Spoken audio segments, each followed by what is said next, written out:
McLean. Hello, my name is Father Jacob Rouse, and I am the pastor of Notre Dame Parish in Cresco, Iowa. And I just scrapped my whole Friday video idea and my homily for this Sunday because we need to talk about coronavirus, which is going on right now. And it's hard to talk about that because I really don't know what exactly is going on. It seems to change hourly, but as the leader and pastor and father of many children and a Catholic church and a school, I need to be aware of this and I need to talk about it. I spent a lot of time in prayer the last day and night and talking with brother priests, talking with my staff and deciding what kind of decisions do we need to make, what kind of changes do we need to make. I've had to make some of those. I've had to make some difficult ones regarding Mass this weekend. I'll tell you about those later. But first off, I think we need to dig right into the different things that people are saying in my own thought process. It's all just media hype. Okay, that may be true, but if people are afraid of something, that means that they're going to react. And reaction is a reality that we have to, acknowledge. So perception is a reality. So whether or not this is as bad as people say, or if it's just going to blow over in a few days, people are still reacting as if it's a massive plague, and we need to react and be sensitive to that. It won't affect me.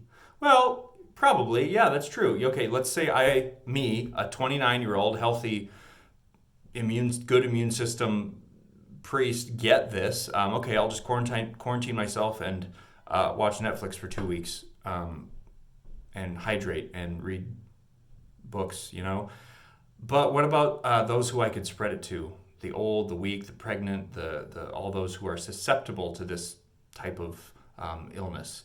We need to be good stewards of our body and of our health and our energy and everything else. Faith, not fear. We should have faith. That's true. We do need to rely on God. And what is His will in this? How is He loving us in all of this? Because He is. But then at the same time, Christ lived on the earth. He was susceptible to bacteria, to infection, to cuts, to sickness. He had to go to the bathroom. He got hungry. He had to sleep. He also was susceptible to stabbing and whipping and wounding and being crucified and killed. I have a friend who I connected with over Instagram through memes, actually. She was telling me, I asked her, what is it like over there in Italy? She lives in Italy, and she said it's awful.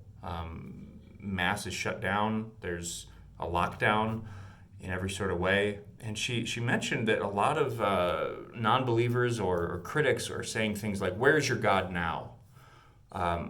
Where's your faith now? And the reality is that He's right here with us. Because Jesus became a human, He knows what it's like to be afraid. He knows what it's like to get sick, and He knows what it's like to suffer. And so where is your God now? Well, He's right with us. He's in the Mass, He's in the Eucharist, and He's with us in our own hearts. So that's a thing we need to focus on.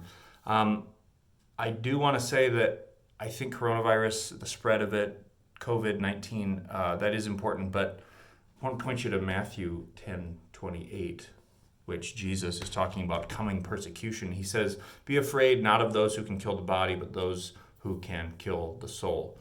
Coronavirus is the virus and the thing that's being spread around right now, but honestly, the bigger virus, I think, is fear and distrust right now. One of my favorite horror movies is John Carpenter's The Thing. And then it fills in with a whole bunch of other horror tropes of an infection is spreading. We don't know who to trust. We don't know what to do. So let's isolate ourselves. For the purpose of germs, for the purpose of science, yes, please wash your hands, isolate yourself, but not your heart. We need to keep our bodies safe and healthy, but our hearts need to be fed and soft and watered. In the gospel this weekend, Jesus meets the Samaritan woman at the well and talks about giving living water. And I haven't written it quite yet, the homily, but I'm going to tie it in somehow because I've made the tough decision to take away the precious blood in the chalices. I'm going to take away the sign of peace, which, by the way, is an option in the Roman Missal. I'm also going to take away handshakes, or holding hands during the Our Father, and even holy water fonts, as much as it pains me, because it's the symbol of our baptism refreshes us. But the holy water, the bread, the wine, which is the body and blood of Christ, is still susceptible to germs and to passing of infection and viruses. And so I was thinking, okay, whether or not this affects me, I go back to 5th grade when 9/11 happened. Nothing in my life changed really except the information that was coming in. I didn't have to live any differently. So whether or not this is going to strike Cresco, Iowa, I'm still in solidarity with every other Christian who is suffering. I'm still in solidarity with every other human on this planet who is in fear or who is struggling or who is afraid of getting sick or who is a medical worker who's working around the clock trying to find respirators for people. So whether or not taking away the precious blood in the chalices, taking away the holy water, the handshake, etc., is really going to do anything, the point is that we are in Lent. And I think, as much as I hate to do it, I think that's a spiritual sacrifice.